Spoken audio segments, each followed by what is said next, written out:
Mukti Palapa Sesanti Jaya Sumanggam Tunggal.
Telong telong telong.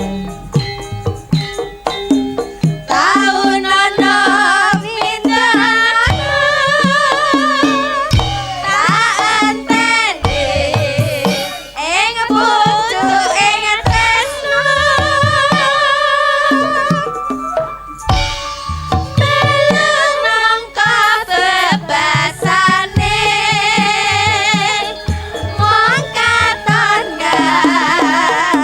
subscribe cho kênh Ghiền Mì Gõ để không bỏ lỡ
Taun nono windonono tak enteni ing pucuking tresno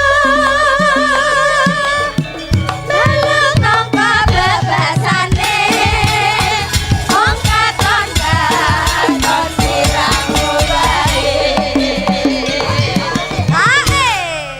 Tarik. aja lali pawelingku uga manungkan mas janji-janjimu aku kang setya satu tak enteni nganti saelingmu Alhamdulillah wa syukurillah wala haula wala quwata illa billah amma ba'du. Leren sawetara ya no. Iya mak. Ngestokke dawuhmu. Nduk piye? Kapisan ora lali ngunjukke lan puja puji syukur kang jero marang Gusti kang murbeng dumadi. Nggih. Gusti Allah Subhanahu wa taala Tuhan yang Maha Esa yang widiwasa. Sebabe apa yung? Sebabe karana aku lan kowe anakku limbuk isih diparingi nikmating pangeran, nikmat sehat, nikmat sempat, nikmat iman. Mokal tanpa nikmat lan rahmate sing gawe jagat. Awake bisa manunggal, tetunggalan ana ing Kemlaka Legi Kadipaten Nganjuk kene, Nduk. Ngono ya, Mak. Sik. Iki kok katon gayeng gumarenggeng. Iki jane dalam rangkaian apa to, Mak? Ngene ya, Nok. Adicara wayangan bengi iki dalam rangkaian Hari Sumpah Pemuda. Hari Sumpah Pemuda. Tanggale 28 sasine Oktober. Oh, ngono ya ya. Iki persembahan khusus saka pepundhene awake dhewe ya kuwi Bapak Edi Santosa untuk seluruh masyarakat kang mapan ana ing Desa Kemlaka Legi. Oh iya, dasare ya kanggo menggugah semangat patriotike para pemuda lan pemudi kang mapan ana ing Desa Kemlaka Legi kene ya Yung. Bener, Nduk, heeh. Turto aku karo kowe iki ya ngrumangsani. Nggih. Bapak Edi Santosa iki yen karo awake dhewe wis ora kaya wong liya. Heeh. Wis ndak anggap wong tuaku dhewe. Ana tetembungan wong liya dadi dulur. Nggih.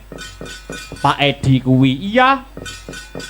Tur manehe panjenengane iki ya lenggah ana ing DPRD Kadipaten Nganjuk, mula wis sak terpe lamun gelar acara kaya bengi iki. Oh iya, idep-idep menyerap aspirasi dan memberikan hiburan kanggo para warga masyarakat, khususnya warga masyarakat Kemlaka Legi. Nggih. Mula wis sak trepe ya Yung yen awake dhewe ngaturke panuwun kang tanpa upama. Tenan kok, Nduk. Ngaturke panuwun kang tanpa upama. Terima kasih yang sangat banyak. Sungkem bekti kula kunjuk Pak Edi Santosa ingkang sampun pitados kalian kula sak rombongan paring nelipur gelar kelir gantung gong Pak wonten ing Kemlaka Legi mriki. Nggih Yung, heeh. Dasare, Nduk, piye? Dasare para warga masyarakat kang mapan ana ing Desa Kemlaka Legi iki yen karo awake dhewe sak kanca wis manjing kaya sedulur. Awake dhewe sowan rene iki wis marambah makaping-kaping bola bali. Oh, langganan kok. Apa ya tumon setahun iki ning Kemlaka Legi minimal ping pindho lho, Nduk. Lah ya, kuwi wajib. Heeh. Sadurunge kae iki ya ditimbali lumantar Pak Lurah. Heeh, kae biyen bener. Heeh. Mula ana rangkaian Hari Sumpah Pemuda iki kowe bakal tak tuturi. Heeh. Aku sing selaku cah enom bingung. Mula aku nyadong dawuh ana ing Hari Sumpah Pemuda iki biyo ngarep paring pitutur apa marang anakmu limbuk ngene ya, Nduk. ana adicara Hari Sumpah Pemuda iki aku bakal paring weling para penjajah saiki wis ora njajah secara fisik nanging ada 3 cara untuk melemahkan pemuda Indonesia sing pamriye njajah marang bangsane dhewe. 3 kuwi apa wae Yung? 1 ya kuwi kaburkan sejarahnya. Dadi para pemuda iki digawe ora weruh karo sejarahe, ora ngerti karo kehebatane para leluhure. Oh ngono. Nggih. Angka 2. Angka 2 ya kuwi hancurkan bukti-bukti sejarahnya agar tidak bisa diteliti dan dibuktikan kebenarannya. Oh ngono. Jan. Omonganku wis kaya sarjana seni ya, Nok. Heeh. Angka 3. Sing ora kalah wigatine ya kuwi putuskan hubungan mereka dengan leluhurnya sehingga leluhurnya dikatakan bodoh dan primitif. Lah iki sing bahaya, Nduk. Ngono. Nggih. Yen awake dhewe iki wis ora duweni kebanggaan karo leluhure awake dhewe, leluhure awake dhewe dilokke wong Jawa ki kuno, wong Jawa ki primitif, wong Jawa ki bodoh. Ya iki sing bahaya, Nduk. Oh ngono ya, Mak. Mula ana tetembungan jas merah ngono kae ya, Yung. Jangan sekali-kali melupakan sejarah. Betul, Nduk. Apa maneh penyakit gone bangsane dhewe iki ora ngemungke mung korupsi wae. Lah banjur apa wae? Ning 1 ya kuwi tidak disiplin, angka 2 tidak jujur, angka 3 pelanggaran norma, angka 4 intoleransi barang. Angka 5 hilangnya rasa saling menghargai dan memudarnya rasa nasionalisme berbangsa dan bernegara. Oh ngono ya, Mam. Mula diwiwiti saka Hari Sumpah Pemuda iki, ayo diwiwiti mbangkitke rasa tresna bangsa kuwi mau, Nduk. Lan pemuda zaman saiki kudu berprestasi lan berkarakter. Nggih. Ora kok pemuda kok nggo rimbas-imbis. Nggih. Isine nggur pansos, isine nggur gelut, isine nggur mendem kuwi panganan apa? Lah iya. Iya, Mak. Ana jaman sing saya tuwa iki, aku anakmu limbuk sing dadi seniwati. Mung njaluk pangestumu muga ora salah dalan nggonku melangkah dadi pemudining bangsa ya, Yung. Umurku ki sak ora-orane luwih tuwa timbang sampeyan, Nduk. Heeh. Isaku ki ya nggur ngemong karo kowe. Heeh. Prayoga sing tuwajuh rasamu, aja nganti keras budi kurang titi ya, Nok. Nggih. Sampeyan iso ngamati saiki kanca-kancamu kae do piye, heeh to? Nakale piye, polahe piye? Aku ora elek-elek, ning yen iso wong nakal ki kudu nganggo bingkai. Oh ngono, Mak. Mergo cah enom iki isih labil dalam proses pencarian jati diri. Nggih. Ning ya kudu diati-ati ya, Nduk. Saya mumbul jenengmu saiki serawungmu kudu mulai ditata. Nggih, Yung matur nuwun. Kembali ke benang merah. Iki awake dhewe sowan komplit, plat AG Astra Brata Group. Ah iya. Saka kersane pepundhene awake dhewe Pak Edi Santosa. Heeh. Wayang gamelan Sonterop Borong Dalang. Ngaten nggih, Yung. Anakku saiki arep ndongake apa marang khususe warga Kemloko Legi. Ya muga-muga kanthi acara Hari Sumpah Pemuda iki warga masyarakat Kemloko Legi semakin kompak dan tidak mudah untuk terpecah belah. Allahumma amin. Genti saiki biyung arep ndongake apa kagem Bapak Edi Santosa kang dadi sak pepundhene awake dhewe sak gotrah. Bisaku mung ndongake, Nok. Muga-muga Pak Edi Santosa sak gotrah sekeluarga nggih pinaringan sehat bagas waras, pinaringan amanah anggone ngemban dados wakiling para kawula nggih, ugi pinaringan rejeki kang kathah melimpah tur kebak marang barokah. Allahumma amin amin ya rabbal alamin.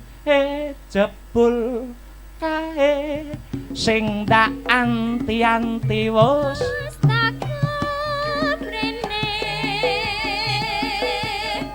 wis rada suwe babar pisan ora krungu kabare sajake rada lalen mung tansah dadi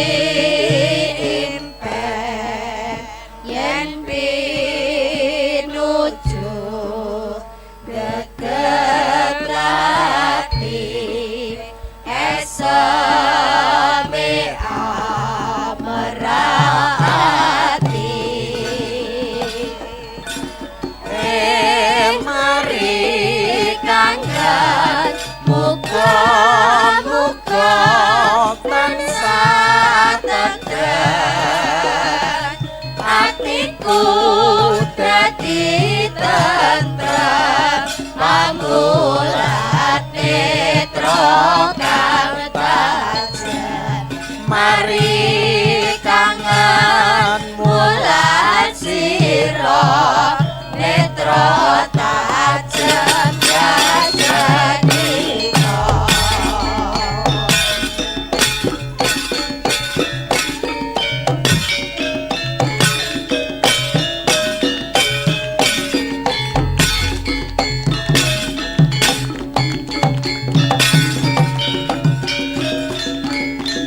Po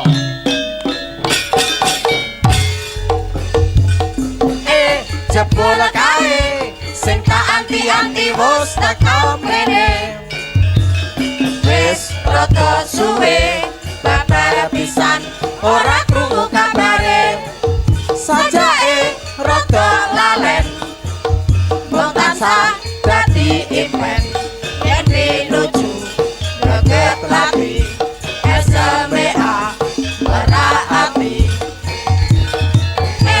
mari kangen muga-muga tansah tegen atiku dadi tentrem pamulat netra kang tajem mari kangen mulat sira netra tajem jagat.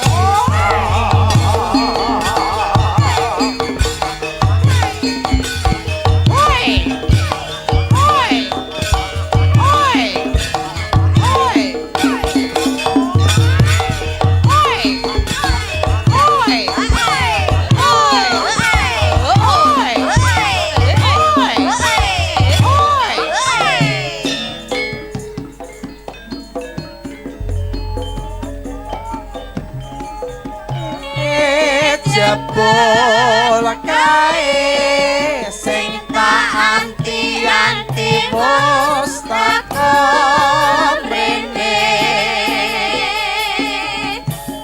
wis rada suwe babar pisan ora krungu kabare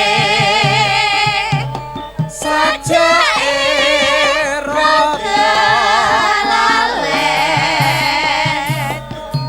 tansah dadi impen yen pinuju geger lati esame merati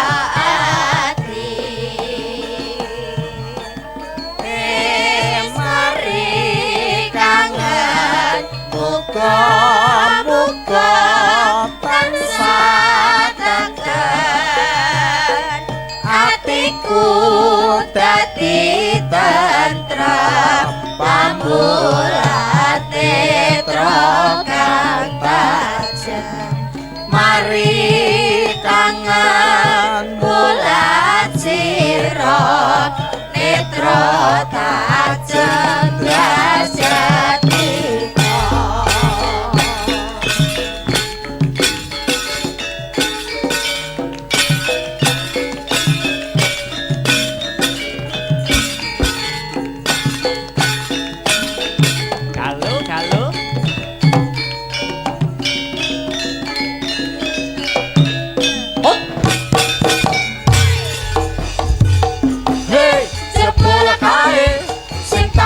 Anti wis teko mrene wis rada suwe babar pisan ora krungu kabare sajake rada lalen wong tansah dadi impen yen pinuju joget lati SMA merati wis mari kangen mulat suka tansah tegem atiku dadi tentrem pamulat netra kang tajem mari kangen mulat sira netra tajem jagat.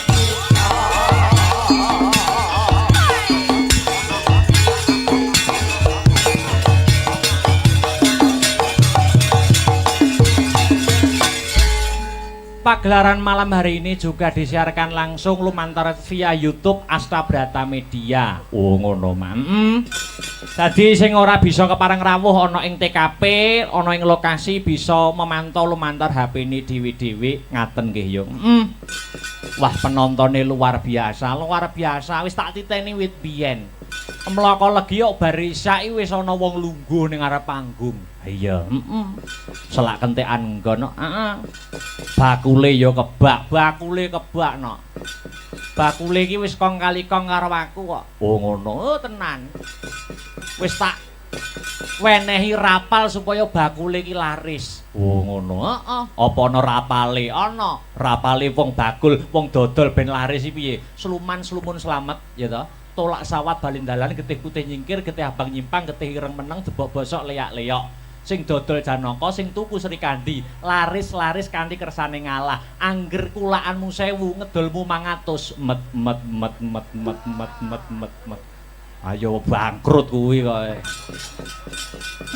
Ya muga-muga didongake iki hawane nganjuk iki wit angger panas iki, awan iki mesti panas. Muga-muga ndang diparingi udan. Amin. Iki uga awake dhewe ora ijen saka kersane Bapak Edi Santoso pepundhene awake dhewe. Iki uga nimbali ya kuwi kadang bintang tamu sapa wae. Ya kuwi bintang tamu sing lagi naik daun. Sapa? Dik Niken Salindri saka Kota Tahu, Kota Kediri. Iya, lagi naik daun. Oh tenan. Jadwale kebak kae, Nduk. Aku ki goleki selae angel ram. Lah iya. Goleki longgare angel-angel. Lah arep mbok jak apa? Ya tanggapan arep mbok jak apa piye. Kono sinden aku dalang ya tanggapan. Diaturi ngadeg ngancani awake dhewe. Monggo Dik jumeneng. Yuk spote sing wis digarap karo kanca-kanca monggo bebas mardika mawon. Ayo. Ya spote apa? Cah nom Ibrahim jan. Ayo Dik niki katuran jumeneng wonten ing sasana budaya ngancani Kang Mas Dimas. Yuk.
Aduh, ngene kecelik. Tok nenek nom. Pak nenek nom piye to? Wilujeng dalu, selamat malam Dik Niken Salindri. Selamat malam Mas Akbar. Aduh, lama tak jumpa ya. Lama tak Sudah jumpa. lama banget tidak jumpa. Iya. Sekarang bertemu lagi di Desa Kemloko Legi. Desa Kemloko Legi. Kemloko Legi. Nggih. Iya, ini kita sudah di sini berapa kali? Kemloko Legi. Nggih, Kemloko Legi. Yang berkali-kalinya. Berkali-kali niki ketiga nggih Mas. Napa lebih? Waduh, pinten Malahan. nggih? Lebih kados e. Lebih kados alhamdulillah. Mugi-mugi piantun mriki mboten kapok tetep remen ing Amin. seni budaya. Niki nggih. mau wonten pamundutan Mbak Enggar. Nggih, napa niku? Lewung. Oh, Wah. nggih. Mau dereng siap. atur nggih Lewung nggih. Dereng. Oke. Lewung. Di versi gedruk. Heeh. Gedruk. Gedruk. Awakmu nek joget karo Mbak Enggar sing ati-ati. Ya. Lah napa? Lah kuwi sing duwe sing ngendang lho. Kowe kon joget. Arya. Arya kuwi. Wah, lho carane to. Pripun? Kacamatane disolasi mesti ra genah kancane. Oh iya ora ketok engko malian.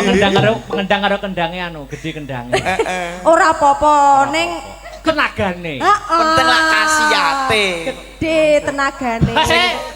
Tenagane gede Mas Herman. Sing tenang, Nduk. Bengi iki aman. Apa? Nyapa Mas Herman ki melu-melu tak omongi kon meneng ae kok. Melu-melu bareng. Yo, le wong digedroke sing guayeng. Dados. Ayo. Tuh, dadekke.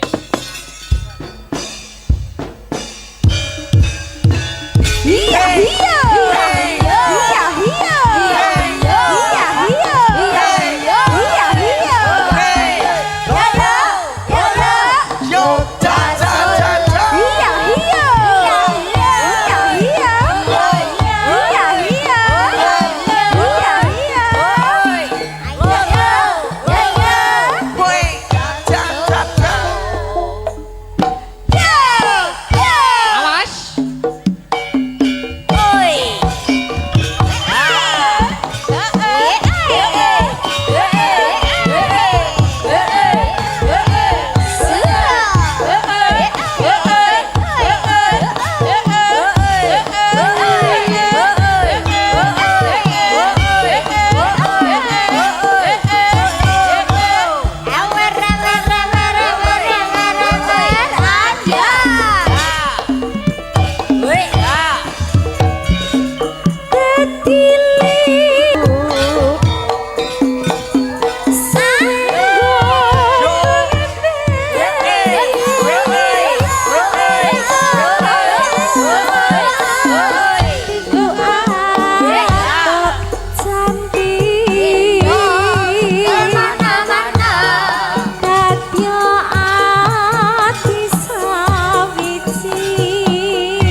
Yuk, tarik.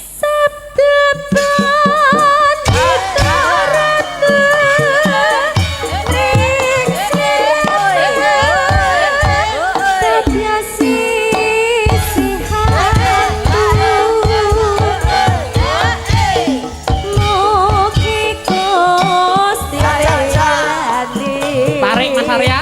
Tresnaku lagi nopo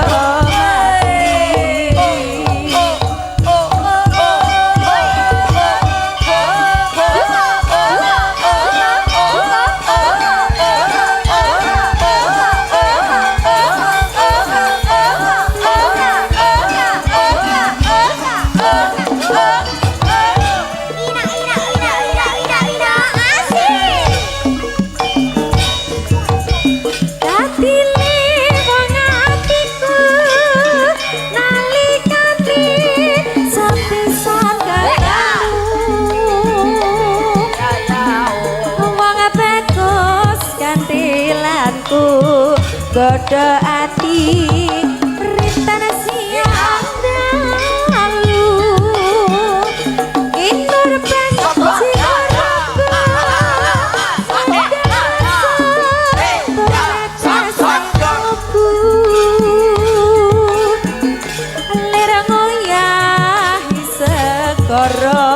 Datana bisa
ngeluh Parasé diwalik slendro. Nggih. Dik Sinta karo Mbak Pesek jumeneng. Yuk. Pesek. Heeh, Mbak Sri. Oh, Mbak Sri. Wahyuni pesek, irunge pesek. Iya. Yuk spot sing slendro, kanca. Yuk, heeh.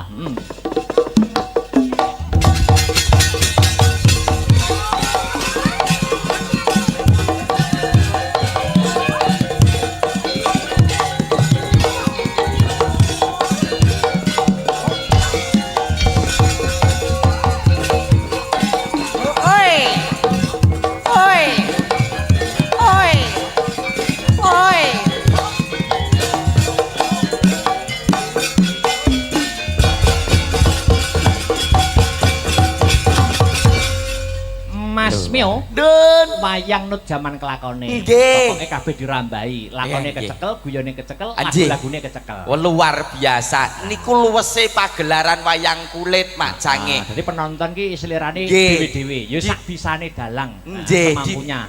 paringin dangdut nggih mlebet, ketoprak ludruk nggih mlebet. Luwes kok, Mak. Nggih. Wah. Dek, jan. Dikeroyok wong loro wae. Iya. Sitok cilik, sitok bunder. Angka 10. Oh iya. 0. Ah, Siji. Dek Sinta Mbak Sri Wahyuni. Nggih. Wadah, jan cawak kabeh. Diwalik slendro aku pengen podang kuning. Gitu. Wah. Entong. Apa? Nggih. Oke, akhirnya cie. Ya cie ya, cie. Iki sing ning guri bat ngamuk kabeh. Anu. Pajake ya. Pejene ndino. PJ apa? Pajak jadian. Anu podang kuning. Nggih. Dong. Kodek Sinta kayak biasanya ngono ki apa ya? Apa artinya malam Senin ngono kan? Minggu. Oh, Minggu. Oke. Minggu deh. Yuk Mas Arya. Dek ada, dados. Wow, ya. Di ada iso dados.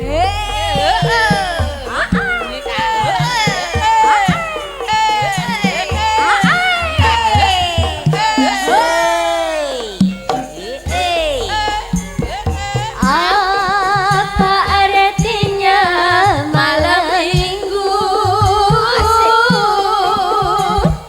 bagi orang yang tidak mampu?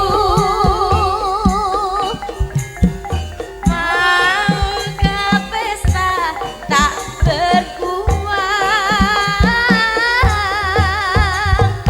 akhirnya nonton di pinggir jalan. Atos lalapen. Asoy.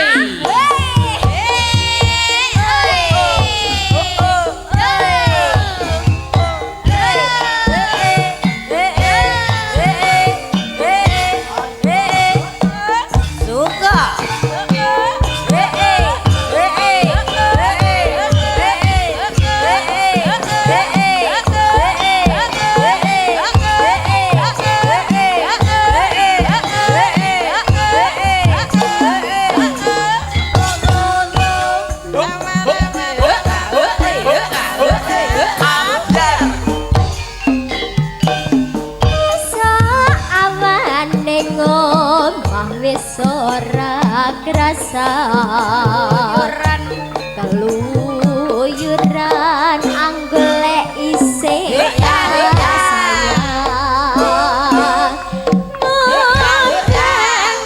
pengen miteran golek ora krasa iso awak nganti bengi.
pikirku kuning seret tireng tak samang tambah manis ibu bunga yen kakoyan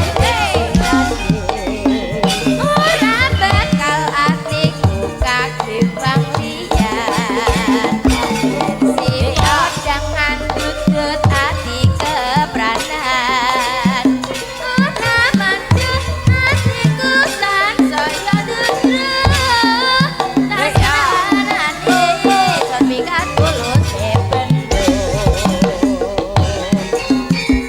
Terima kasih Mbak Sinta, Mbak Sri Wahyuni. Mas Mio, Nun. aku jane arep takon karo sampeyan. Pripun? Sampeyan kok Mio ki apa artine ta jane? Lho, Kok jeneng kok Mio singkat padat jelas. teng pundi papan teng pundi panggonan niku asma kinarya japa. Wong ambak mung sak Mio kuwi ya donga. Nggih, namine jenengan sinten? Mas Akbar. Akbar. Artine gede. Nggih, Akbar niku artine gedhe dene dipiji, piniji niku nggih wonten. Heeh. A. Allah anggenipun panjenengan manembah. Oh, bener. Apik iki. K. Kawula wonten ing tanah Jawa nguri-nguri budaya seni tradisi. Lewat dadi dalang. Dalang. B. Barokah ing ngarsane Kanjeng Gusti Pangeran mugi lumeber ing ngarsa panjenengan Pak Dalang. B. Nggih. B. A. Aku jenengan kanca-kanca niaga dirawuhke wekdal dalu punika kinen atur lelibur. Jos. Terakhir R. R. Rina kelawan wengi tansah sinau anggenipun langen kabudayan. Amin. Nggih. Tak tambahi selawe. Wah, siap. Sing tenang. Niku wau jenengan. Akbar iki Meo. Me cutik yo telek. Lho. Kok me apa? Me cutik yo telek. Jarimu jopo, jarimu donga. Lah tenan yo nggur sak cutik telek wae lho arep apa to. Oh iya, layakno rupane kok kebak ireng ngono ya. Dadi eker-eker pitik ki nggih. Ayo terakhir dinggo penutup ning Oke. rembukan. Wah, Iki mau permintaan terbanyak belum Jih. dipinangkani. Lagune napa? Musik no. Musik. Wah, oke. Kanca-kancane aku muni musik iki seneng. Heeh. Mergo arep nguyuh berjamaah. Biasane. Komplit niki dados gong perunggu nggih wonten, gong plastik nggih wonten. Kok plastik? Origin. Oh ya. Plastik Mas Mujair ya. Nggih. Yo anu Cundamani. Nduk. Niken. Ingkang ngaturke Yudik niken buat penutup limbukan. oh ya, nggih, Cundamani. Diam sini mboten? Apa? Diam sini Boleh mboten? no. Oh ya. Oke, baik para hadirin yang berbahaya. Oh, berbahagia kok MC. berbahaya. Loh, ya, Bahagia. Yang berikut ini orangnya cantik juga baik untuk panjenengan semua. Tinggi badan 180 cm, berat badan 80 ton. Ngenyak. Pengalaman bertanding 10 kali pertandingan, 5 kali kalah, 5 kali seri. Siapakah dia? Diken Sa Lepo. terlalu merasapi. iri yo Nggih. duwe dendam me aku ket mau aku dilokne pitik lah dilokne babi lah Ora, ayu. Ini, tangane. Ning nong bung. Wis duduk. Mas Mio, Nun, aku tak keprukan untuk ngelakon sik ya. kula golekne boto pripun? Keprukan sing keprukan wayange. Walah. Keripik gedang, keripik telo, sithik edang watun rata. Mengko Njaluk. ketemu aku ning gara-gara ya. Siap. Oke, heeh. Ngono ya dilangi sik ireng-irenge. Wis duwene rai yo iki biyen. Urip-urip wis to. Heeh. Ya, tak keprukan sik, belok lho Mbah Tarkun. Nggih. Kuku sing tupa kumelun mangambar selaning krana sumber barum gandanya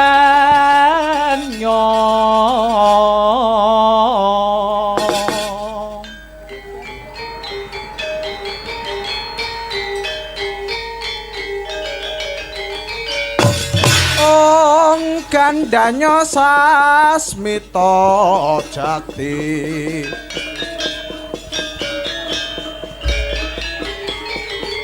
sasmita mang siting demo